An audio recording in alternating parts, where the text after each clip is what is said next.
நான் இப்ப என்ன பண்றேன்னா இந்த எக்காவை யூஸ் பண்றேன். இது நல்ல லாங்காவும் வரும், கட்டுறதுக்கு இது ரொம்ப யூஸ்ஃபுல்லா இருக்கும்.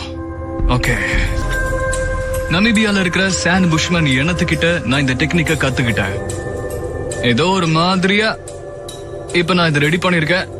ஆனா என்ன பண்றது, எனக்கு இப்ப டைம் இல்லையே. இப்போ ஒரு சின்ன ஹூக் இருக்கு, பாம்பு கிட்ட இருந்து தள்ளி இருக்கிறதுக்கு இந்த லென்த் போதும்னு நினைக்கிறேன். ஓகே, நான் என்ன பண்றேன்னு கொஞ்சம் கவனமா நீங்க பாத்துட்டே இருங்க.